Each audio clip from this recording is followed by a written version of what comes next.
Me acaban de hacer una pregunta aquí para dar espacio a preguntas de ustedes y continuar con el tema. Me acaban de hacer una pregunta aquí. ¿Cómo es que es tu nombre? Guillermo. Me dice, padre, pero ¿por qué estas cosas no las enseñan en los colegios? ¿Por qué esto no se ha metido en la sociedad? Porque necesitan seguir vendiendo armas, necesitan seguir vendiendo cocaína, necesitan seguir vendiendo pornografía, necesitan seguir vendiendo todo lo que destruye al ser humano. Lo necesitan seguir vendiendo porque son millones y millones de dólares los que genera la industria de la angustia.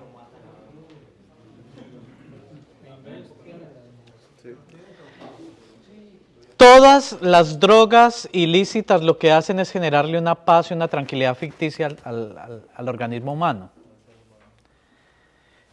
Todas las adicciones generan una falsa salida a la angustia. Todas.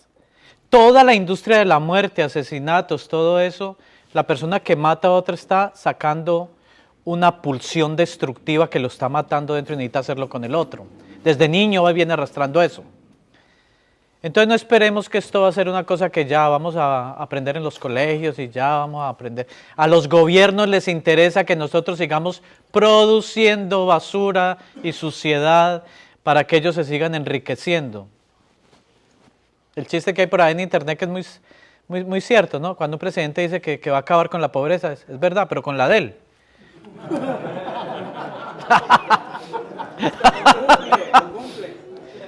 Entonces, de estos temas no se habla.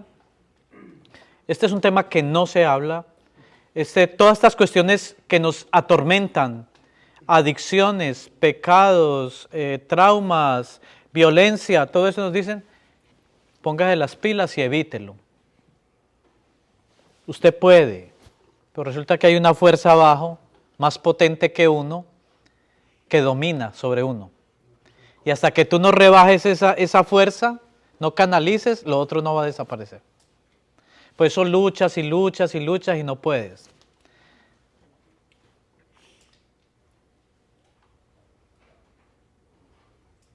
Porque el combustible sigue vivo. Bueno, vamos a una sesión de preguntas ahora. ¿Quién quiere preguntar? Unos minutitos. Nadie, bueno. ¿Tú ibas a preguntar? Bueno, es una angustia de otro tipo.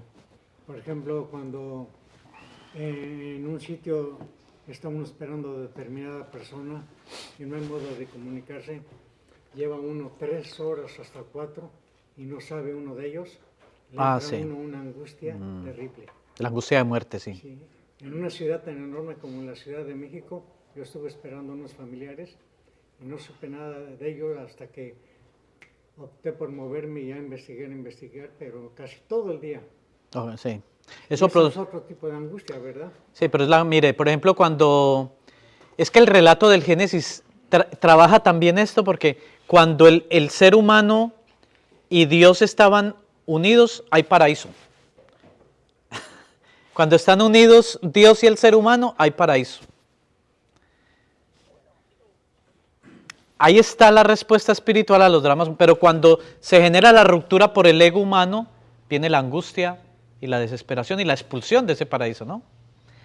Pero eso no ocurrió hace 500 años antes de Cristo, o sea, eso ocurre hoy desde que te levantaste. Cuando se rompe el puente con Dios, se rompen todos los puentes. Y la angustia empieza a aflorar. Y entonces, como la angustia no da escapatoria, tú tienes que buscar, y es tan avasalladora la angustia que puede terminar en un suicidio, tú tienes que calmar esa vaina con algo. Eso no da espera. Pero es una persona angustiada, es una persona... Miren un niño hiperactivo. Sí, los neurólogos dicen que es una cuestión de la química cerebral, es un efecto, pero de la angustia que el niño tiene porque no tiene dos padres que le den serenidad, que le den estabilidad. Si usted se pone a mirar los papás de un niño hiperactivo, son peores que el niño. Los papás están peores.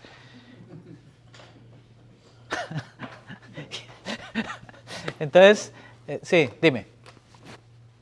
Padre, esta pregunta de un amigo que no pudo decir por lo mismo que la preguntara.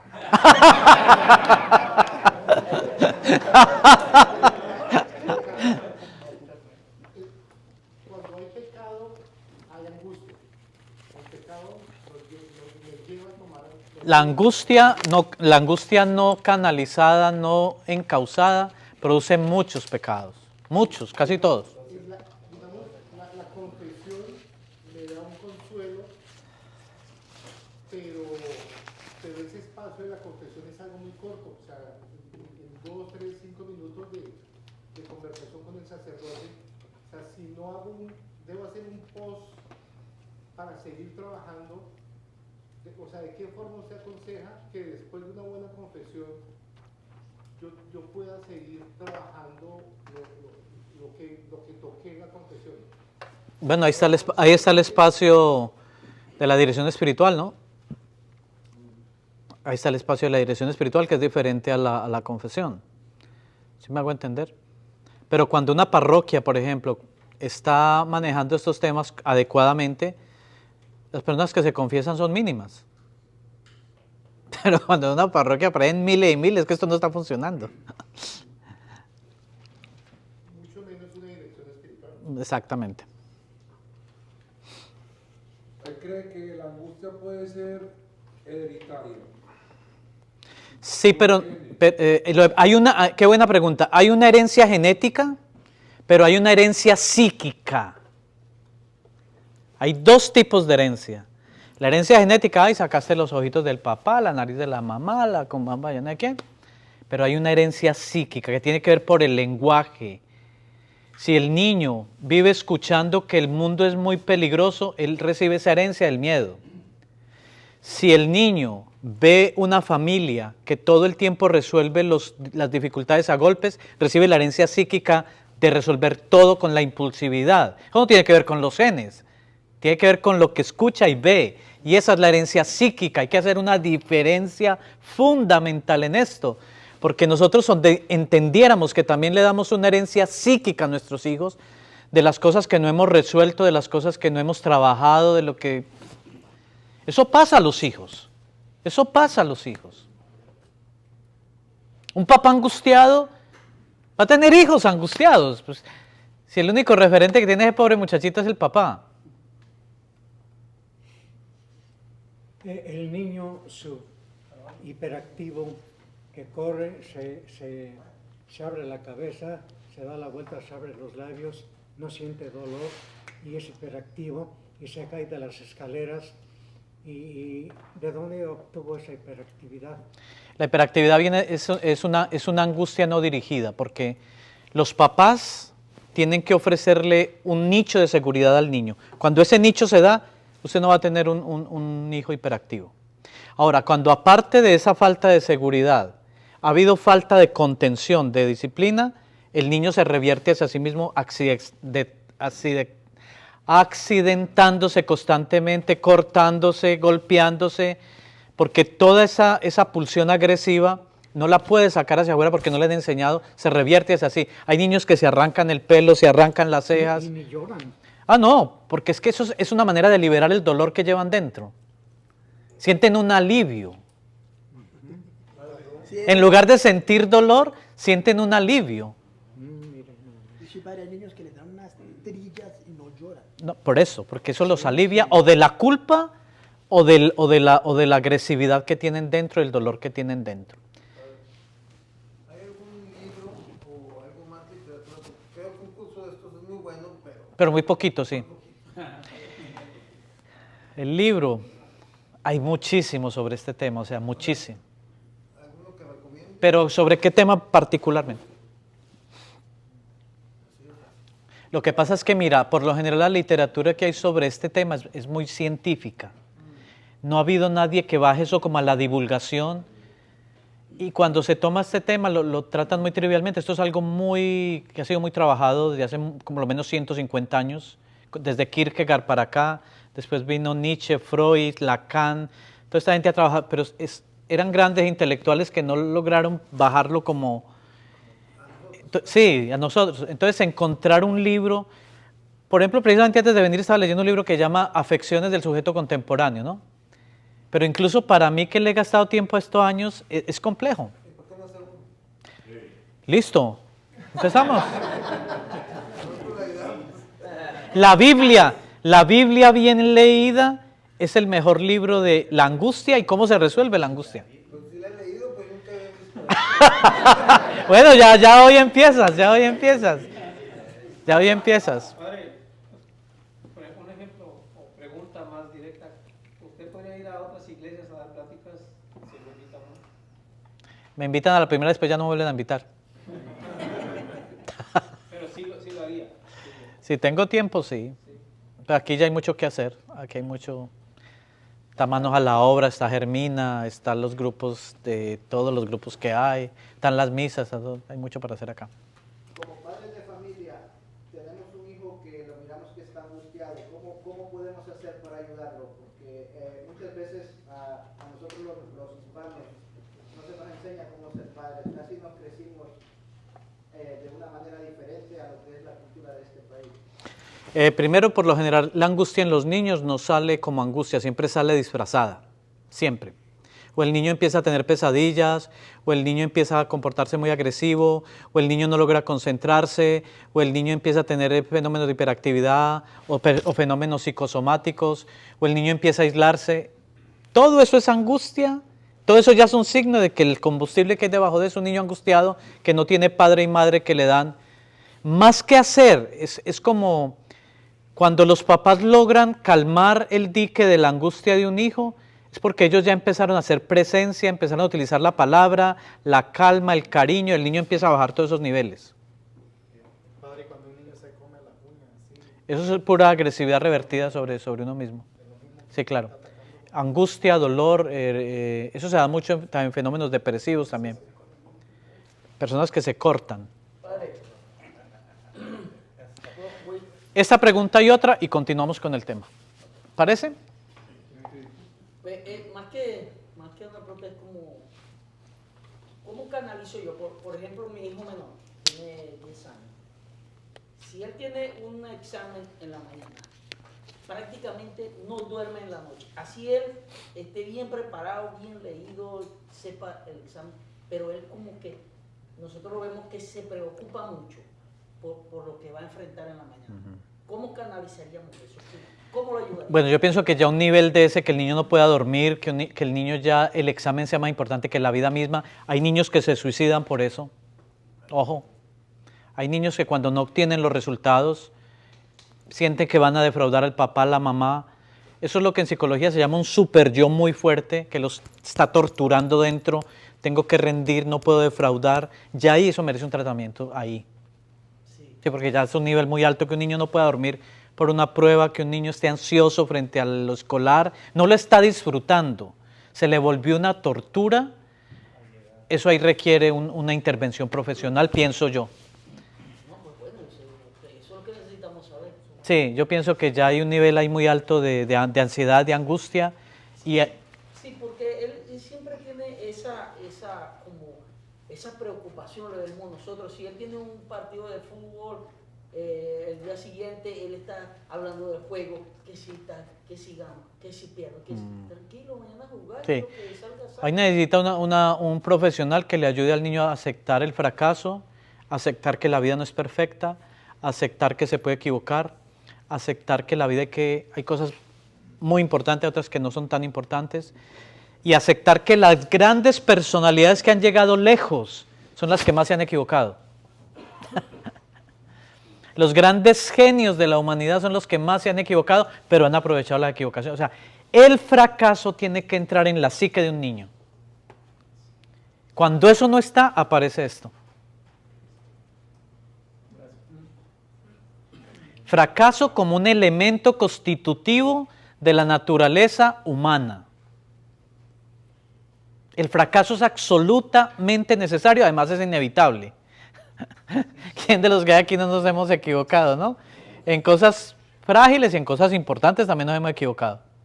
Eso hace parte, eso hay que caminar con eso. Y a los niños hay que enseñarles a caminar. Yo tuve un paciente en Colombia esquizofrénico, muy esquizofrénico, que el papá desde niño le dijo: tú tienes que ser el tipo más millonario de este país, sí o sí. Un niño de 5 años, 6 años, él llegó al consultorio como a los 13 años.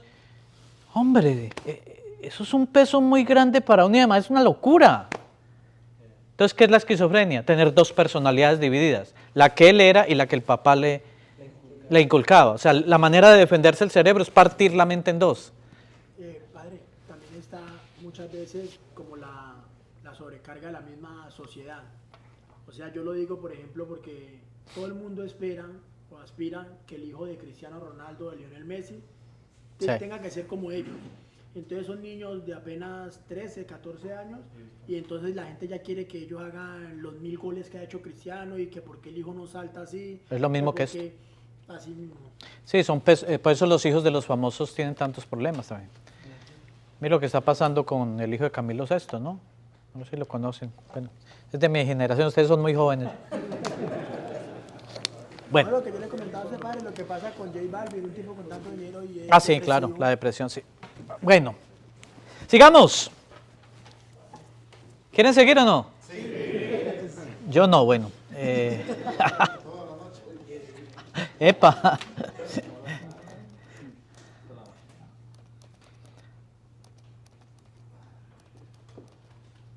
Angustia y cristianismo. Vamos a relacionar esto con el tema de nuestra fe, de nuestra religión. Entonces dice, miren esta frase tan potente. La angustia se desarrolla cuando en lugar de lo que debería parecer, otro que satisfaga, da seguridad, de sentido, se instala un hueco insondable, un vacío subjetivo al que debe responderse con una restauración de vínculo. O sea, cuando debería haber alguien que me dé seguridad, que me dé tranquilidad, que me dé normas, que me dé dirección, eso se llena con un vacío, ahí tienes tú el fenómeno de una persona muy, muy, muy angustiada. Muy angustiada. Por eso los niños de hoy son cada vez más niños propensos a todas las que son las adicciones, porque son niños muy angustiados. La angustia de la vida, ahí está, es normal, pero ahí está, es una sobrecarga de angustia. ¿Por qué? Porque esa persona que tenía que darte seguridad, contención, orientación, disciplina, no aparece, está produciendo plata. O está con su celular todo el día. La mamá que le está dando pecho al niño está aquí con el celular. Sabiendo que el niño necesita palabras, cariño, amor. No solo es darle la leche materna, es darle el alimento emocional.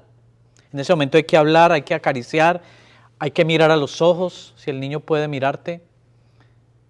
Somos muy complejos los humanos, ¿ves?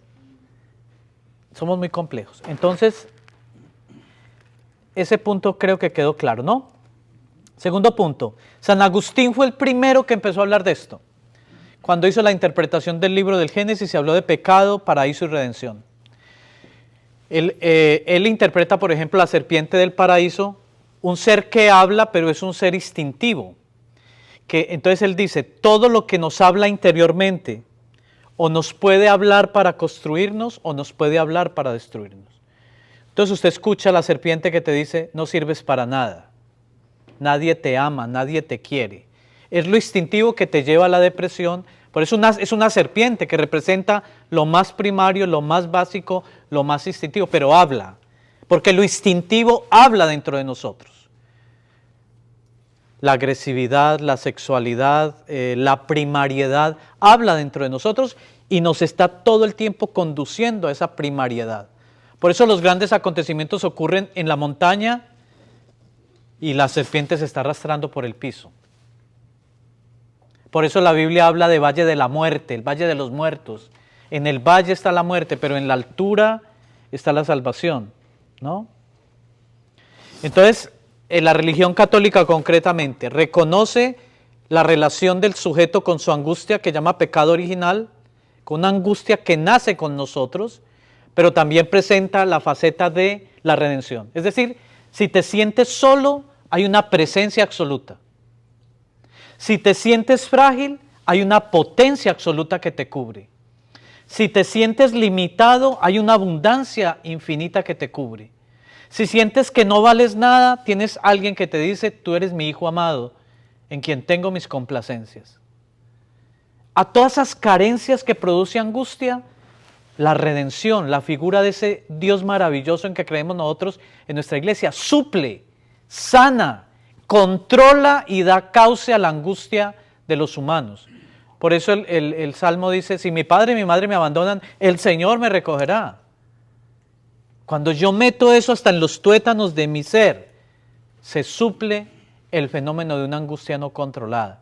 No hay otro elemento antropológico, ni psicológico, ni social que tenga tanta contundencia como una fe, una creencia absoluta en esa divinidad que protege, que ama, que encausa, que... Por eso hablamos de Abba, no hablamos de Dios. Todas seguimos mencionando Dios, pero eso es incorrecto. Nosotros en nuestra iglesia es lo que nos enseñó Jesús. Él es el Abba. Papito querido, papito amoroso, papito comprensivo. Necesitamos un espacio en el universo en donde seamos amados, aceptados y donde seamos amados absolutamente por lo que somos. Ese es el inicio de la salud mental y ese es el inicio de la salud espiritual. Ese es el rincón, ese espacio se llama el corazón de Dios.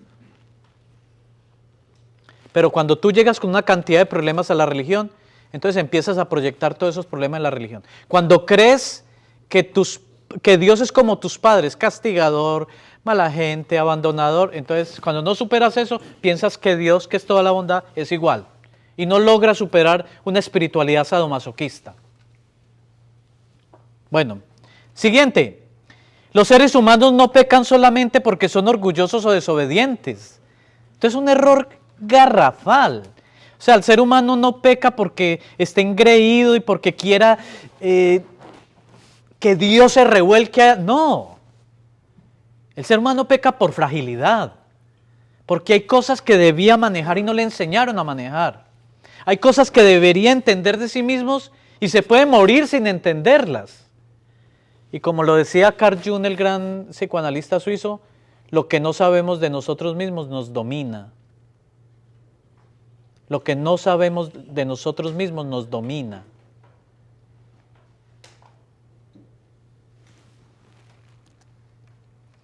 Desde la inteligencia y la voluntad no se puede resolver el problema de la angustia y de existir. Ya lo comprendí, me voy a poner las pilas, no es suficiente. Porque hay fuerzas en el interior de nosotros que son más potentes que todo eso. La gente te lo dice, usted lo ha escuchado, yo lo he escuchado. Esto es una cosa que me sobrepasa. Yo quisiera salir de este tema de la droga, le pongo ganas, pero hay algo superior a mí que me lleva allá.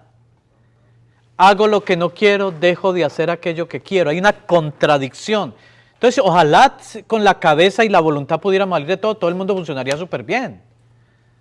Pero tenemos unas fuerzas internas, comandadas por la angustia, que son superiores a nosotros.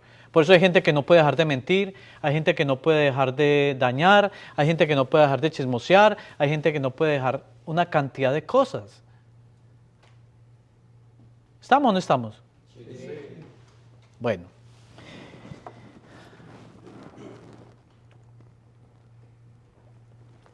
Desgarrado, escuchen esta frase, desgarrado por la angustia, el ser humano solo puede actuar destructivamente contra sus hermanos, contra los animales y contra el planeta. Cuando la angustia no desde niño no la has logrado canalizar, encauzar, entenderla, que es una cosa inevitable, así como el hambre. Te levantas hambre, a mediodía hambre, por la tarde hambre, a la noche hambre. Hay angustia todo el tiempo. ¿Qué vas a hacer con eso? Desgarrado por la angustia, el ser humano solo puede actuar destructivamente en contra de sus hermanos, en contra de los animales, en contra del planeta y en contra de sí mismo, me faltó ahí también. Sobre todo en contra de sí mismo. Porque toda guerra que hay afuera es una guerra que hay adentro ya. Todo lo que me afecta afuera es que ya me estaba afectando desde hace años dentro.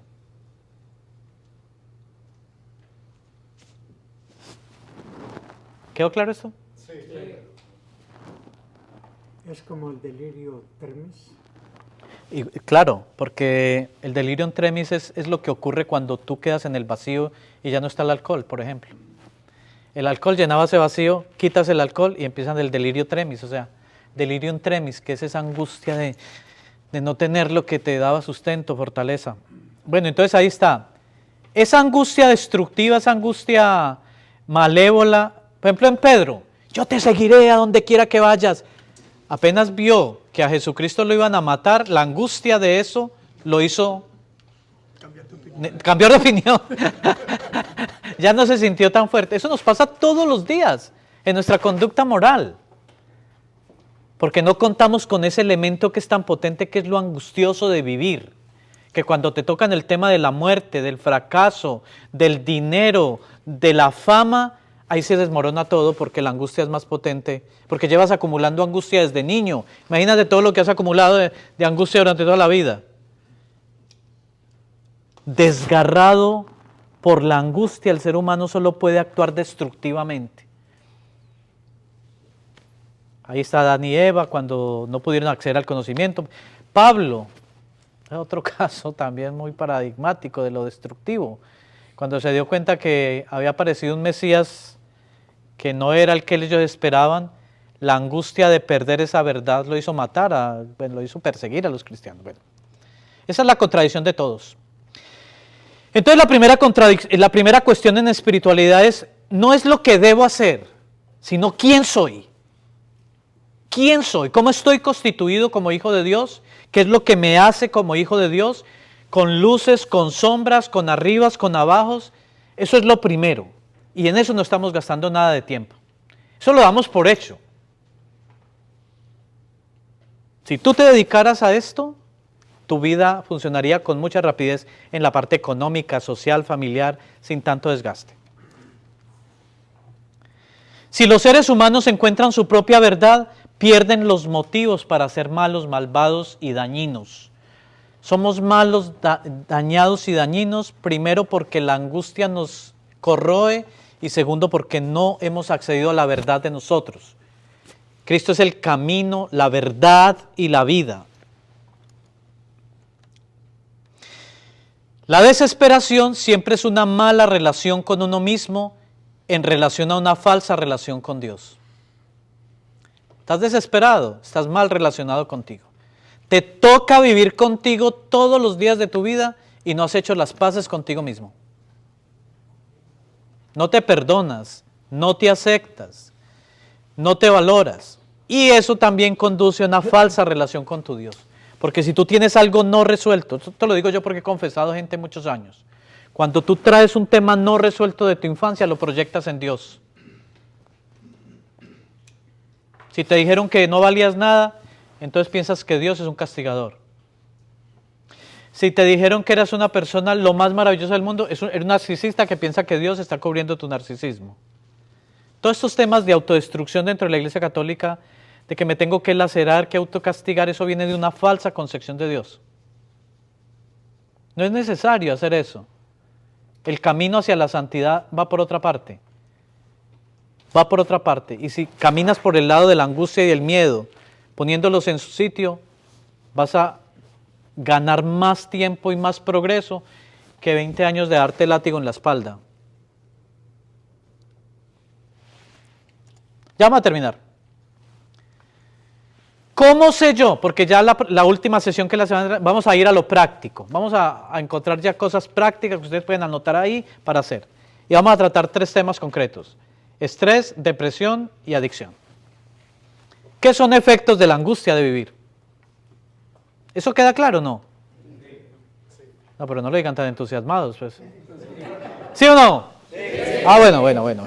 ¿Cómo saber si yo tengo salud mental? ¿Cómo saber si yo tengo salud espiritual? ¿Cómo lo sé?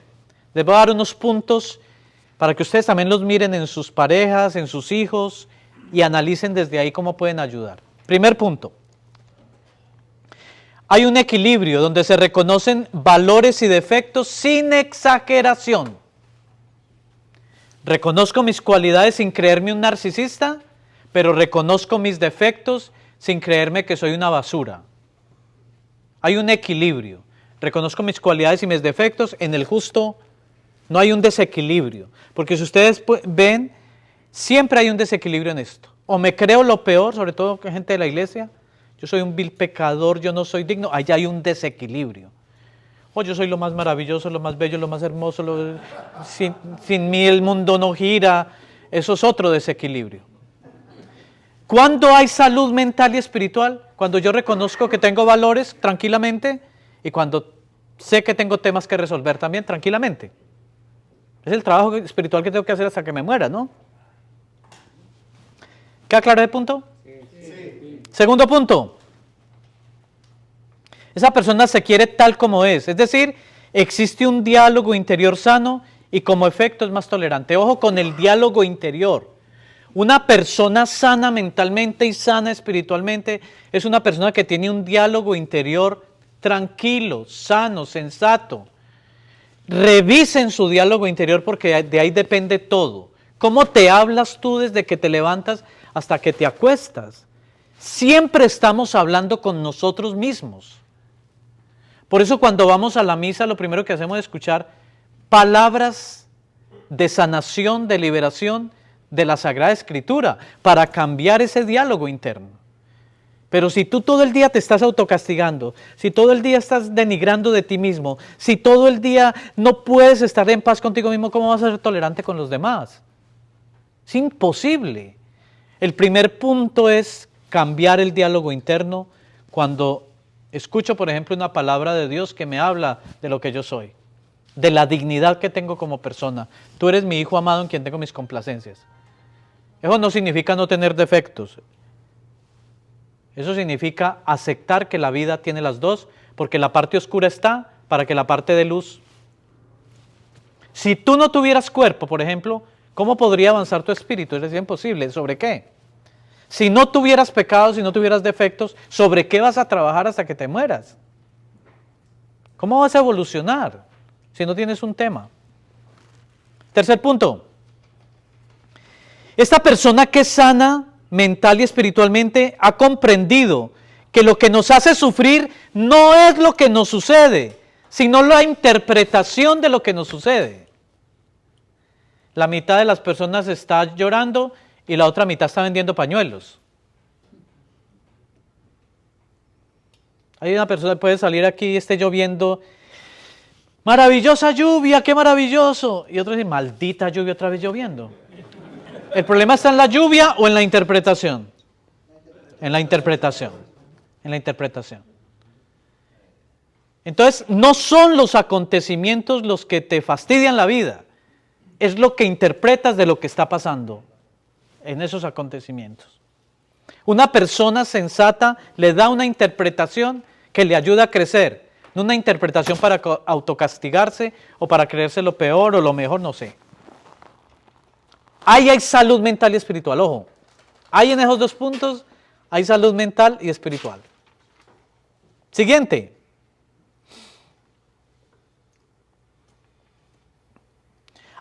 Perdón, aquí me equivoqué. Ha entendido que ningún acontecimiento es absoluto, que lo único absoluto es Dios, definitivo y total, y que todos tenemos recursos insospechados internos para ponernos de nuevo en pie. Nada es absoluto. De hecho, somos una raza exitosa. O sea, estamos aquí después de tantos siglos es porque hemos logrado superar 1000 cosas, ¿no? El ser humano tiene unas herramientas internas potentísimas para enfrentar cualquier cosa, por muy dura que sea. Entonces, una persona que le pasa algo muy duro, pero tiene salud mental, esa persona dice, esto también pasará. Y esto también lo puedo enfrentar. Y esto también va a pasar. Y pasé cosas muy duras en el pasado, esta también la puedo superar. Con la ayuda de Dios, con la ayuda de mis amigos, con mi recurso. Pero no se queda en el derrotismo. ¿Sí me hago entender? ¿Sí me hago entender? Sí. Hay de dónde echar mano, eso es lo que quiero decir. Siempre hay de dónde echar mano. Hay de dónde echar mano. Siguiente. Se recupera con más facilidad de los acontecimientos trágicos de la existencia, reencontrando la capacidad de amar y actuar. ¿Qué es lo primero que se bloquea cuando una persona está enferma espiritual o emocionalmente? Pierde su capacidad de amar y pierde su capacidad de trabajar. Esas son las dos cosas que se bloquean cuando una persona anda mal. Ya no es capaz de amar como antes, o se repliega sobre sí y no es capaz de trabajar, de hacer algo por vivir. Y entonces frente a los temas de la vida, las personas que son maduras espiritual y mentalmente se recuperan más fácilmente de lo que sucede. No se quedan ahí llorando 40 años. Sino que eso se llama resiliencia en psicología. La capacidad de pasar la página. La capacidad de convertir la caca en oro. ¿Tú eres capaz de convertir la caca en oro? Eres cristiano. Esa es nuestra función como católicos. Cristo convirtió el peor error que fue la cruz en resurrección. El agua en vino. La roca en agua. La Biblia toda habla de esto. De cómo podemos transformar lo más bajo en lo más alto. Qué bello eso. Me encanta de a mí la Biblia eso.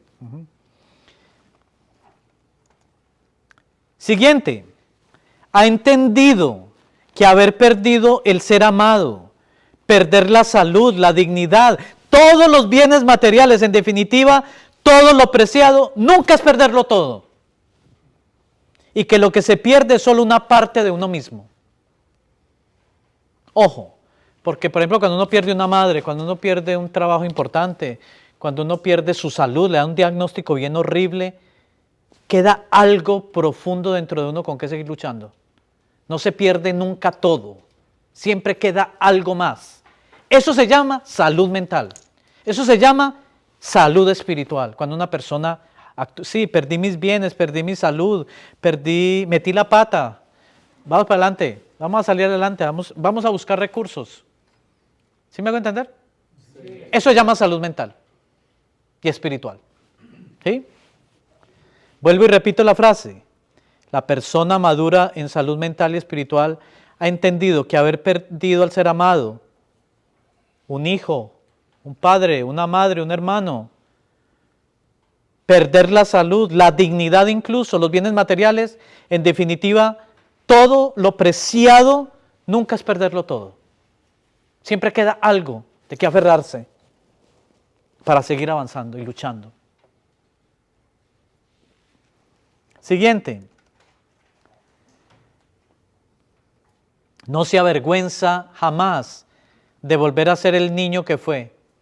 Amar al niño que fuimos es salud mental. Y cuando entra ese niño que fuimos, entonces la música, el fuego, la danza, el humor, empiezan a aparecer cosas que perdimos y que nos volvieron muy serios.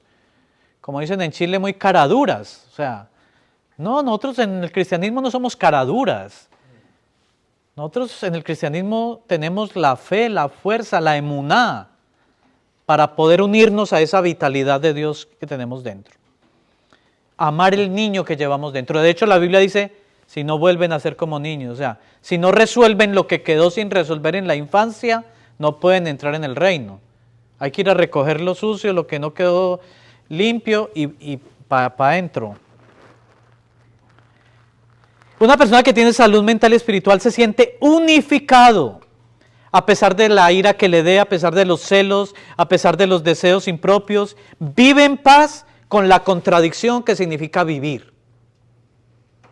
Eres ser humano, lo que te identifica es la contradicción. No luches contra esa contradicción, aprovéchala. Cuando a Jesucristo le dijeron, entonces, ¿qué? ¿Cortamos la maleza del trigo, la cizaña? No. Déjenla hasta el final. Es importante que también esté la cizaña ahí. Por la cizaña es la que hace resurgir el trigo. Entonces usted no se sienta raro ni extraño porque hay contradicciones dentro de usted. Que quiere ser muy servicial, termina siendo muy tacaño. Que quiere llevar una vida muy ordenada, termina siendo muy desordenado. Que quiere agradar a todo el mundo, termina peleando con todo el mundo. Que quiere ser santo y termina siendo miserable. Esa es la vida. Cuando tú logras unificar eso, empiezas a salir de esa contradicción. Pero cuando vives peleando contra lo que es tu realidad humana, te vas para el fondo. Eso hay que enseñárselo a los niños, que dentro hay una contradicción. Que dentro hay un demonio y un santo siempre. Y que no llegó, o sea, a la edad que sea. Y que ese que llegó a ser santo es porque logró domar sus demonios. Pues los demonios estaban ahí. Es necesario, por eso la palabra daimon significa lo que nos divide. Y al niño desde muy niño el niño le da una palmada al papá en la cara y se muere de la risa. Le golpea al hermanito en la cabeza con... Hay una, desde niños somos, no somos esos angelitos que nos pintan, llevamos dentro lo bueno y lo malo siempre. Porque es necesario. Entonces ya acabó, muchachos.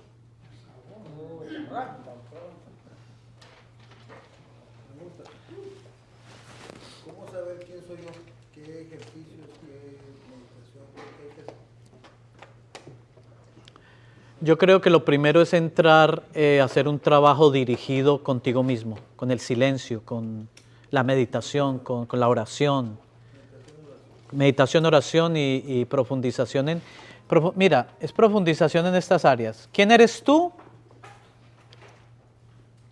Es esto. Espíritu, soy hijo de la divinidad, soy hijo de Dios. Mente, ¿cuáles son las verdades y las mentiras que me han metido a mí, que yo me he metido a mí mismo? Ahí voy a descubrir qué luces y sombras tengo. ¿Qué odios, capacidades tengo en mi corazón? Tengo capacidad de matar o de dar vida. Todos. Tengo capacidad de golpear o de acariciar. Tengo capacidad de servir o de servirme del otro. ¿Qué hay en ti? Y en el cuerpo, amar la realidad material que es necesaria para que el espíritu evolucione. No despreciar lo material. Lo material es el sustrato de lo espiritual. Y desde la física cuántica se descubre que lo material y lo espiritual son una sola cosa, solamente es si la energía está contenida o la energía está liberada. Es lo mismo. Por eso a veces cuando estamos muy angustiados nos enfermamos del cuerpo. Estamos muy estresados, nos enfermamos del cuerpo. Lo vamos a ver dentro de 8 días. Eso es lo que yo te diría. Oración, meditación y autoconocimiento guiado por una persona que sepa. Es la tarea de las tareas. Pero cuando tú, les voy a dar un ejemplo, cuando tú te pones en esto, voy a hacer 5 minutos de silencio.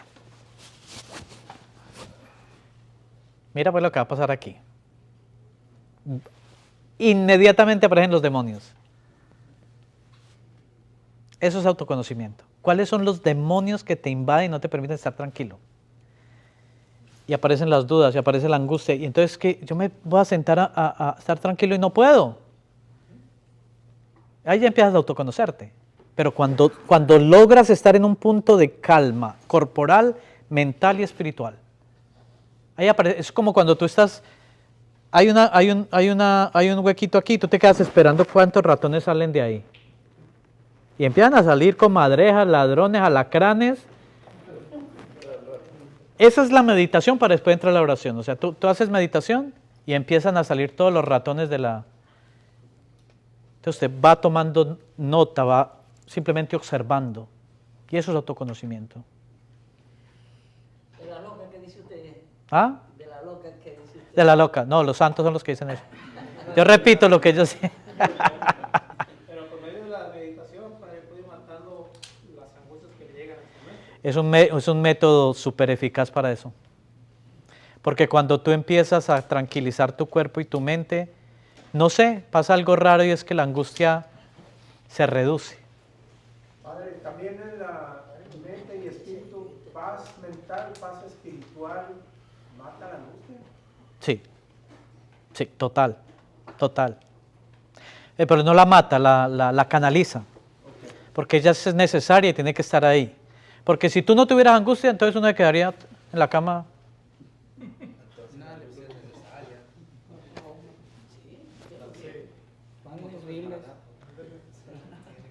Como dice Facundo Cabral, me siento orgulloso del hambre que me mantiene despierto. Es angustia. El estómago no espera, hay que salir a buscar. Más preguntas. Todo quedó re claro, qué bueno.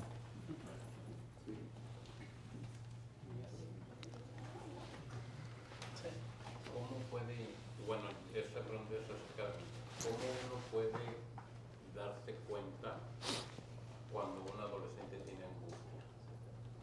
Ah, qué buena pregunta. Hay varias maneras. La primera es cuando empieza a abusar de las drogas. La segunda es cuando se vuelve muy agresivo. La tercera es cuando se aísla. La cuarta es cuando empieza a renunciar a sus logros académicos. La cuarta es cuando se alteran los ritmos de sueño, comida y descanso. Mira que son puros disfraces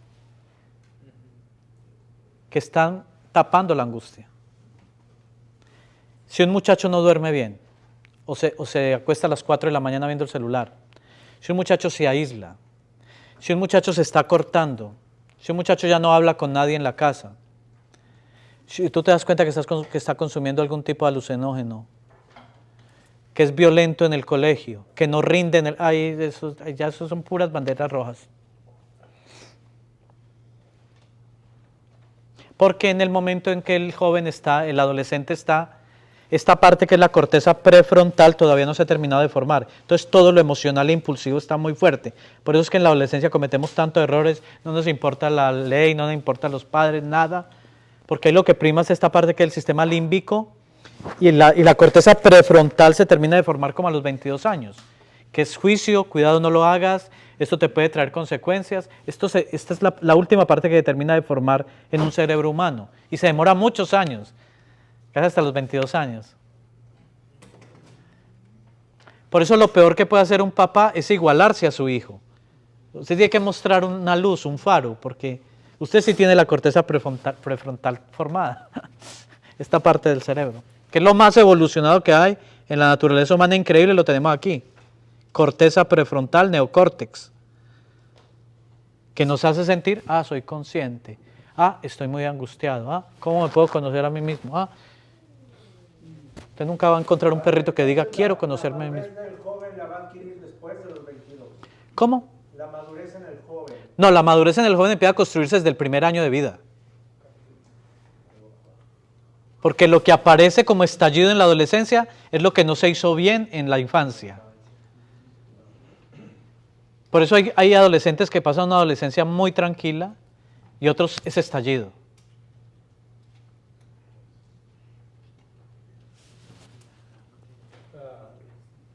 Nos concentramos en preguntar acerca de los niños y los adolescentes, pero nosotros los adultos también, Padre, ¿cómo podemos identificar verdaderamente que hemos madurado a pesar de tantas cosas que hayamos vivido por esa filosofía empírica que hemos acarreado? Entonces llegamos a una edad, yo que tengo 29 años, bueno, tengo arriba de 50 años, pero... Estás en plena juventud de tu vejez. Pero quizás yo diga, no, pues ya soy un hombre maduro y eso. ¿Cómo identificar que verdaderamente he madurado o quizás yo tengo alguna angustia por ahí? No, siempre vamos a tener algo, siempre. Ahí me pido. Yo pienso que hay que diferenciar envejecer de madurar. Todos envejecemos, pero no todos maduramos. Hay una diferencia ahí abismal. Yo pienso que cuando termina... Yo pienso que un nivel muy grande de detectar si hay madurez es si hay paz interior. Porque si hay paz interior, no hay conflictividad hacia afuera, hay serenidad para resolver lo que viene imprevisto, hay certeza para poder enfrentar lo que viene, no estoy dañando la vida de los otros, no tengo necesidad porque tengo paz. ¿Sí? Yo pido que la paz en la Iglesia Católica la llamamos paz interior, en el mercado la llaman felicidad. En la iglesia es paz interior. Es un concepto totalmente diferente. Porque la paz es algo que tú construyes dentro. La felicidad es algo que depende de algo externo.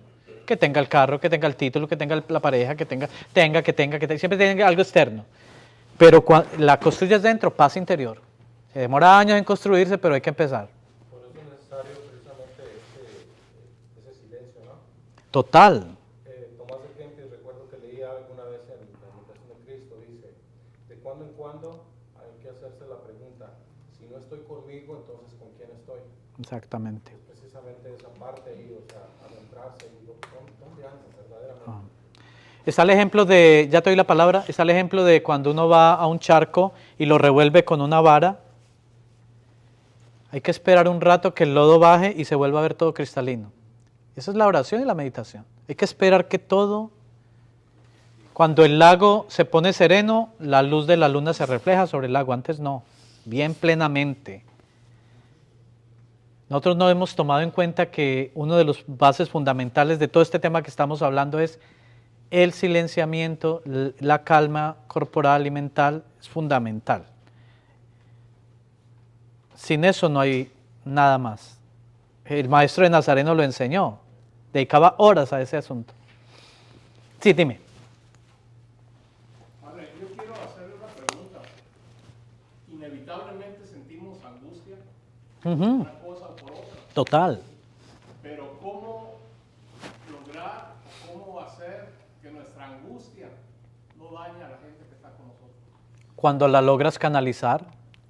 Por ejemplo, la corriente eléctrica le puede dar luz a toda una ciudad, pero también la puede electrocutar. Esa es la angustia. O das luz con la angustia o te electrocuta y electrocuta a toda tu familia. Todo depende del proceso que hagas con esa energía. Por eso es tan importante formarse, capacitarse, ser espiritual, resolver los temas que tengo pendientes, no poner los problemas debajo de la alfombra, enfrentar. Si yo sé que tengo una cosa que tengo que hablar, si yo sé que es un trauma que tengo que superar, si yo tengo que hablar con mi papá, con mi mamá, si tengo que reconciliarme con un hermano, hay que hacerlo. Todo eso hace parte de que esa angustia se canalice. Pero angustia sentimos, es que es necesaria. Por ejemplo, a mí me gustaría que tú te fueras hoy de esta reunión diciendo, sí, mañana voy a amanecer angustiado, me va a angustiar este tema, pero es natural, es humano. A ver, ¿cómo? Que ya no sea una cosa que te agarre de aquí por la espalda, no. Tú ya sabes que eso está ahí, que lo que hay que saberla orientar, canalizar con calma. Hace parte de la vida. Y que pienses que ese es el único que la está viviendo, no. Cada vez estamos más angustiados, todos.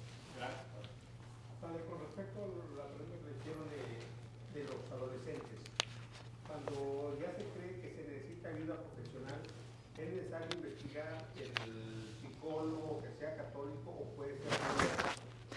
Si el adolescente se enferma del hígado, ¿tú vas a preguntarle a la clínica si el médico es católico? No, porque yo había escuchado que alguien que va... No, pero respóndeme la pregunta. Mire, eso lo hablamos la semana pasada, que pienso que quedó claro. Ese temor ha surgido en las iglesias porque se ha dado con psicólogos que lo que hacen es dirigir la conducta del paciente. Entonces hay psicólogos que dicen, no, vaya, usted libérese de ese asunto, vaya, es con el tema de la sexualidad concreta, vaya, tenga sexo con los que quieran. Eso no es un psicólogo. Un psicólogo jamás puede dirigir la conducta interna de un paciente. Eso no es un psicólogo, eso es un consejero, un aparecido, no sé qué será. Pero el psicólogo tiene que ser un espejo de su paciente. Él no puede intervenir. Él tiene que esperar que el paciente mismo llegue a sus propias conclusiones y asuma su propia responsabilidad frente a temas. Cuando una persona empieza a dirigir la interioridad de otra, ese no es un profesional en psicología. Olvídate. Porque eso es lo primero que te enseñan en la facultad, lo primero. Entonces ahí, cuando eso actúa así, tú no tienes por qué preocuparte si es católico o no es católico, porque lo que se está trabajando es la parte emocional y el psicólogo no va a intervenir en tus creencias, va a utilizar tus creencias para ayudarte. Pero un psicólogo como tantos que me han contado a mí no me venga a hablar de cuento de Jesucristo y de María. Eso no es un psicólogo, hombre, eso lo hace el vecino. El psicólogo tiene que guardar neutralidad frente a la verdad de su paciente. Neutralidad. No puede inferir sobre gustos, creencias, nada. Nada. No puede tocar. Por ejemplo, si una persona muy creyente, el psicólogo, así sea ateo, no puede tocar para nada eso. Lo tiene que respetar y utilizarlo al beneficio de su paciente. Porque con todas esas creencias, él ha construido su personalidad. Es como si dijera, eso no tiene nada que ver contigo. O sea, ahí no hay psicología. Ahí no hay psicología. ¿Sí quedó claro? ¿Qué?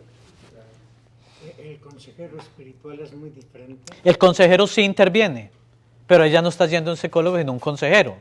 El consejero sí interviene. Haz esto, evita esto, a mí me parece que debe hacer, pero es un consejero, no es un psicólogo. Y hay una diferencia allí. Pero sí orienta a la persona, ¿verdad? ¿Cómo dices? Pero sí la orienta. Sí, el consejero sí, y está hecho para eso. ¿Qué van a decir por acá? No. Padre, yo tengo una pregunta, no un comentario primero y después la pregunta. Es algo para mí, bueno, para todos muy beneficioso lo que usted que se ha dado el tiempo de estos temas. Y la pregunta es si usted da clase algún tema o temas en alguna universidad para los jóvenes o estudiantes de psicología. No. Pero va a escribir un libro. El libro se va a llamar Manos a la obra. Oigan, nada más rápido antes que se me olvide, ahorita que tienen su papel y lápiz, estos temas los van a encontrar en YouTube, es @sesiones manos a la obra. En YouTube, sesiones con SS. Por si, Manos a la obra, todo junto.